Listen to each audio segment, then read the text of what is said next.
Drisana Levitzke-Gray is the fifth generation in her family to be born deaf. She's passionate about helping other deaf people, and the key to her communication is Australian Sign Language, or Auslan. With Auslan interpreter Marie Madden with us as well in the studio this morning. It's a very good morning to Drisana. Since becoming the Young Australian of the Year, you've been extremely busy and you have a pretty big crusade that you're undertaking this year. Yes, exactly, definitely. This year is a wonderful opportunity to be able to promote Auslan, a beautiful sign language. So let's tell people about what Auslan is and a lot of the misconceptions, because I've learned a lot just from talking to you now. Not every single deaf child gets taught Auslan from when they're very young, do they? Which I found staggering. That's right. Auslan, Australian Sign Language, is a real language with its own grammar, its own structure and syntax and so on. Yes, unfortunately, a lot of deaf children aren't given full access to Auslan as a human right. And often it's a second choice or a choice of last resort, if you like. People try technological devices, hearing aids and lip reading and oral language and so on. I'm living proof that you can have Auslan as a first language and become a confident, assertive, knowledgeable, intelligent person. And you reduce the risk of mental health issues if you give access to Auslan. You improve self-esteem. We need to think a lot about the well-being of our deaf children in Australia. They have a right to have a language, to fully express themselves and to fully communicate.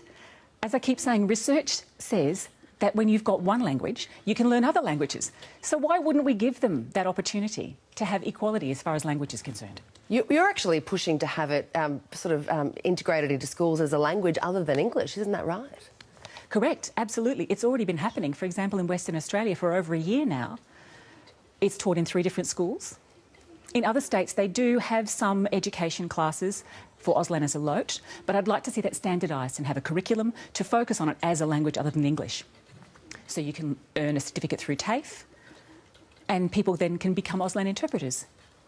They could become professionally qualified interpreters then in the future. Would you ever use technology to enhance your hearing, or is that even an option for you? Or would you feel like that's actually not necessary because you're so comfortable with your deafness and you can express yourself through Auslan? Yeah. I was actually born hard of hearing. We use the term hard of hearing. So with hearing aids, I can hear it quite well and speak quite well because I was only moderately hearing impaired. So when I grew up, I looked into my identity and who I was, and I found a leadership program in Europe for a year. It was for deaf youth, and I was thinking a lot about who am I? What's my community? What's my culture? What's my language? And after about 15 years of having hearing aids, I decided not to use them anymore because they were not part of my identity.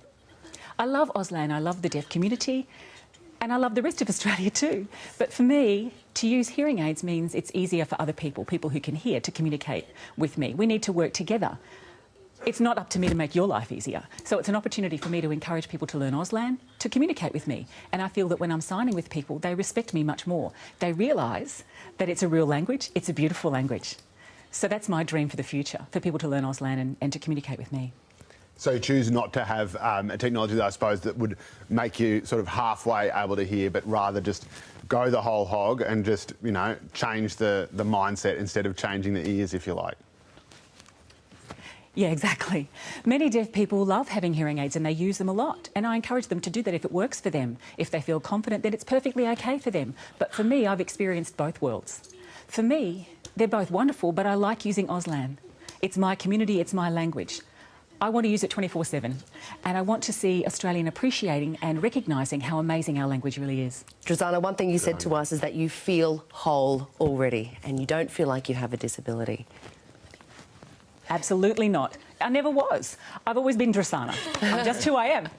Well, you are such an inspirational young woman and Young Australian of the Year. We wish you all of the best. You're certainly a friend of Studio 10. Good luck. Good luck. Yeah, thank you.